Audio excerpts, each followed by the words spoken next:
شفتوا الا خسرنا هذا الفينار اعرف باللي سببنا هو هذا.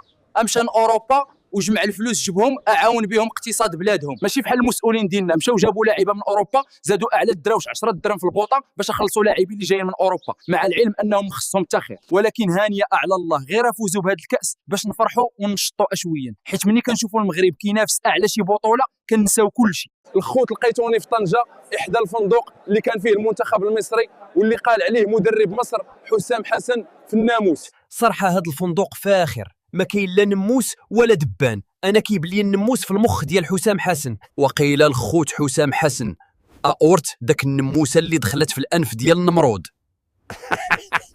اولا الخوت كيبالي بايت كيحلم بداك الجيش ديال الناموس اللي سلطوا الله على النمرود، داكشي علاش قال الفندق فيه الناموس. اولا حساب له بايت في الاهرامات ديال الفراعون وتعشى بشوا ديال امون.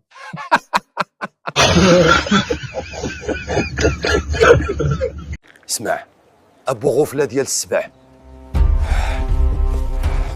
راه داك لاعب ديال السنغال ساديو ماني نتنفع معاه لا تقواص ولا عينين، هذاك راه باني 40 مسجد. شنو المعمول باش نديو هذا الكاس سيدي عسيله؟ المعمول ابو غفله هو انك انت او قردوش غتمشيو للملعب، الا شفتوا شي هجمه ديالهم على المنتخب ديالنا عاطفين بوهم الضاو. صافي يا سيدي عسيله، كون هاني، غنبخر لهم بالخراد القرود ان شاء الله اطيح مينوض. صافي يا سيدي عسيله، راه نهار الاحد فرحتنا ليله. Sidi Asila Ghamari and Hassani, I saw them yesterday in Uata Hammam. Where did they go? Let's go look for them. سيدي أسيلة صاحبك أسروش جاي من إيطاليا، شفتو في وطاء الحمام سول على الغماري والحساني. انت برزتيني وانت ضربتيني. يا امي خلي الغزاله قدامي، يا امي خلي الغزاله قدامي.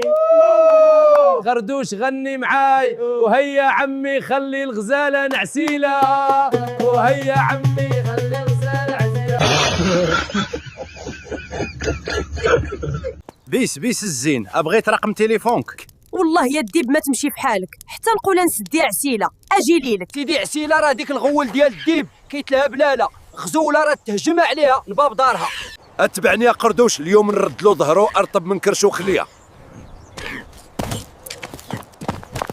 كتلها بلاله غزوله واش سخان عليك راسك ادوي ديب لا خوف.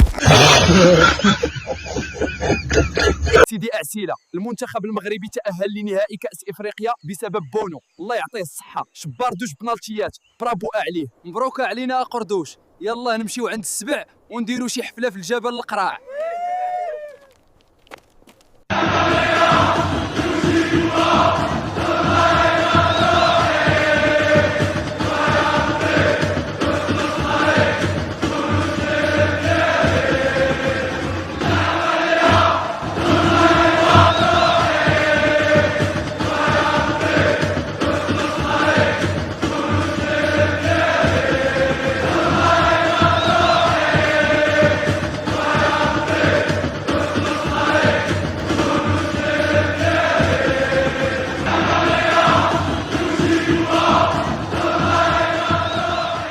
الحمد لله الخوت تأهلنا للنهاية، وعسيلة والسبع فرحانين بزاف، ديما مغرب. شكرا للغماري، تحياتي.